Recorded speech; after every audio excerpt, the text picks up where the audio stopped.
what is his role? He's actually, isn't he a pilot? No. Yeah, he's the pilot. Okay, and he wins the award for longest time spent in That's space. right. Yeah, he does. Which then brings us to Rebecca Ferguson as Miranda North. I don't really recognize Rebecca Ferguson from anything. Do you? No, she seems familiar. I can't think of anything on top of my head. She's also a medical doctor. Actually, Jake Gyllenhaal also has medical training? They both have medical training. That's right. Okay. Yeah, but I feel like or is Ryan Reynolds the pilot? Do you remember that? Man, I don't remember.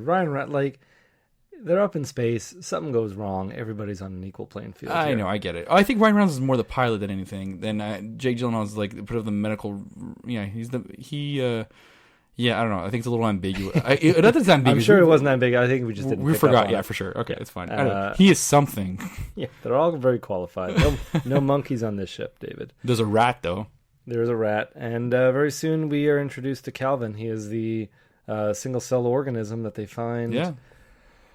On the probe that came back from Mars. Yeah, and I find it interesting they used it as a span of time as opposed to everything happens within the same day, which I found really cool. How long did it take that little guy to grow? I think if I remember correctly, it was 27 days. Yeah. How bad is that schoolgirl gonna feel having named this creature Calvin, named after her school? Right. Because she won that honor. Yeah. And she's in Times Square. Everybody's watching. All eyes on her. We at Calvin Elementary name this first evidence of alien life. Name it after our school. And now it kills everybody and will likely kill the entire planet. If that pod is open, which is likely open. But yeah, I mean, it's... Yeah. Oh, but see, before we got to the entire cast, I was saying something about Ryan Reynolds before he was catching the specimen. Yeah. So what I want to say is just, it was something more comical than anything. So I wasn't going to go through a larger point, but it was just something. I don't know why they chose for it to do it, because maybe it leads to what it does at the end. When Ryan Reynolds is out there and you see everybody's looking out the window, you see Jake Gyllenhaal's reflection off the window, and I'm saying to myself, ever since Nightcrawler, Jake Gyllenhaal has always been off-putting for me. Even though I like him, it's just like, he has that off-putting character now because he portrayed, the character he did in Nightcrawler. So when he's looking at the window, he just has those, he has his big eyes, and he's like, he has that serious face, and I'm just saying to myself, that's so off. I feel like, if they put that there, it's because it's foreshadowing something. It could be something like, he betrays the crew, or I don't know what, and I'm like... it just not bothered me, but it's something that I noticed. And I kind of know what you mean. I find him to be very unsettling too. I imagine a conversation with him would be very uncomfortable. Yeah, he's very timid. He's a bit awkward. There's always something going on in that brain of his. He's looking at you a little differently than you would want to be looked at. It's those eyes. It's those eyes. Those sweet emeralds. Yeah. As we see, his eyes are very beautiful. Ever since Nightcrawler, I'm just looking like, oh my god, he's such a creep. And he's not really a creep. He's a very good-looking guy, and he's, obviously... good-looking guys can be creeps, too. They can be, but he's definitely a heartthrob. He's the creepiest heartthrob, I think. Yeah. Yeah. He's always been kind of a creepster, but... Yeah, I thought it was going to lead to something that he was, something negative about him later on. I guess I was clearly wrong, which is fine. It's okay. But just the part of the choice of having his reflection, not anybody else, not everybody else's, and just his, is...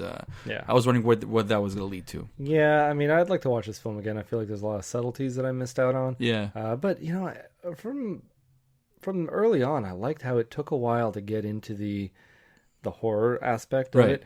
Even just the dinner scene where everyone's sitting around, talking, hanging out, reminded me a lot of The Thing.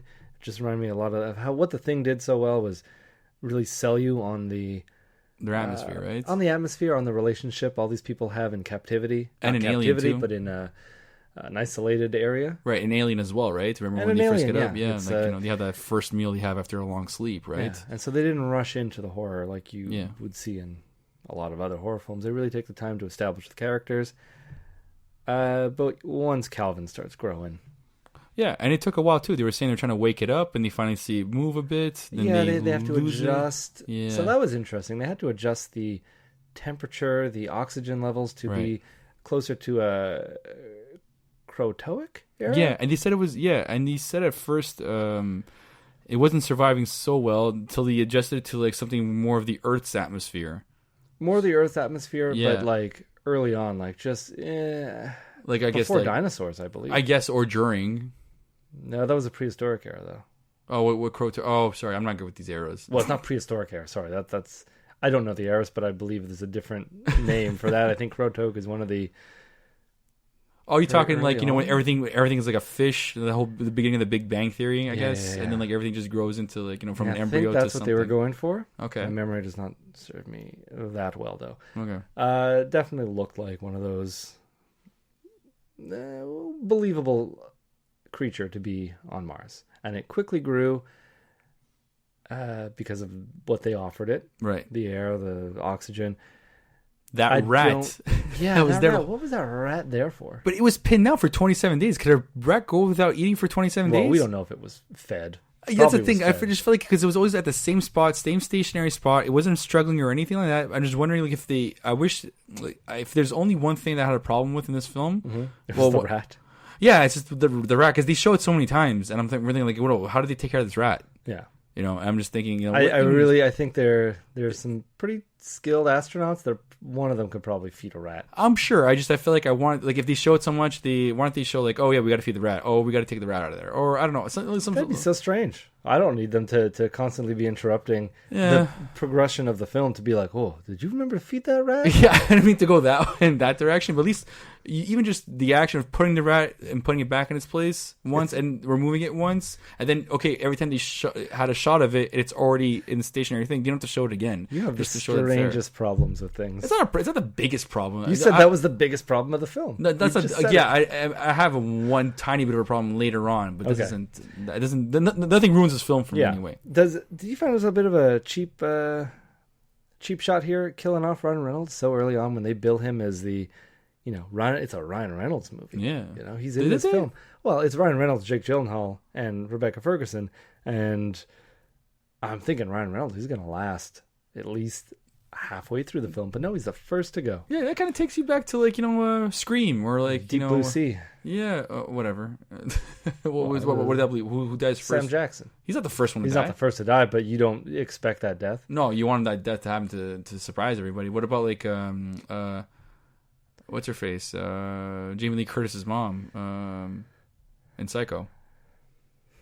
Freaky Friday. No, Jamie Lee Curtis's mom in Psycho. After he shot Psycho, she dies within the first 20 minutes. Yeah.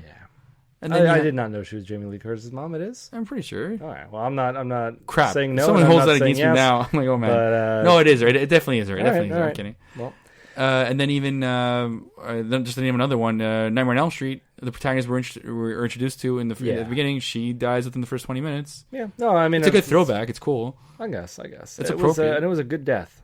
Whoa, good as in like it's pretty. He probably wasn't good for him. But no, visually, like they didn't show much. It was just Ryan Reynolds kind of convulsing his body and spitting up blood. But man, like after you see what it does to Hugh's hand, you can just imagine what it's doing to those organs. That scene was so. Sounds. Oh yeah, everything about it, and just the way you saw his hand just like flop. Yes. Okay, let's talk about that. He's going in. The thing is kind of dead because there was a breach in the. What caused that breach? Do you remember? He was tired. He didn't close everything up properly. Okay, that was it, right? And the oxygen kind of shut down, or something shut down. So it was dying. So he brings it back to life by shocking it a few times. Turns out this thing is crazy strong. Right. I wonder if it's because of the shock. Yeah. Grabs his hand. And if you didn't shock it, could have been docile the whole time. Yeah. But no, you decided to shock me. Live and learn. Or no, clearly not. Die. So it crushes his hand, just wraps around and... He tried to distract it too. Remember, they were saying, it's not that kind of low of a life form for you to distract it with a little thing. Well, he kind of did get distracted. He's like, "No, I'm still going with this." Yeah, and I'm not falling for that. Super smart, because after he does crush the hand, Hugh passes out. I guess out of the pain, out of the shock, he passes out. He's floating around. Well, one thing I did like about Hugh's a little attention to detail here is Hugh is a paraplegic. And they put his legs together with a belt. Right. Constantly. So his legs would just be floating around. His legs would be have no control over them. So they tie a belt around it. I thought it was a nice touch. Yeah, for sure. So he's passed out. This little amoebic life form that now is looking more like a starfish, like a translucent starfish. Yeah. They were hesitating so much as it was happening. Like, they could have easily, because they could have, I understand. Well, it's a huge risk. It is a huge risk. That's why I feel like I'm not saying it's unrealistic, but like you're like that would have been the perfect moment to go get what's his face and just and keep it in the lab. I don't see what the harm would have been to open the door while his hand was being crushed, because at that point the alien was not That's free. true, yeah. At least go in so that when he does, even if you have to cut his arm off, like. But they were discussing before with that breach, saying, "What if someone has anthrax?" And this is a little detail that I really liked when Hugh kept defending that life form like crazy. He kept building it up like it's like, no, don't address it as that. It's better than that. He kept personifying it, obviously as Calvin, as we call it. We call it Calvin, but he kept humanizing it so much, like it's one of them. It's a little girl's fault. Yeah, totally. But Hugh really buys into it. It's like, this is a real life form. This is it. This is life. This is like, and like, I think we see later on how it's almost like he was on its side and he kept complimenting it every time. Like even after his colleagues died, he kept complimenting. It's like, stop complimenting it. You can't. It's almost like admitting defeat. You can't keep giving it credit because he's a scientist first.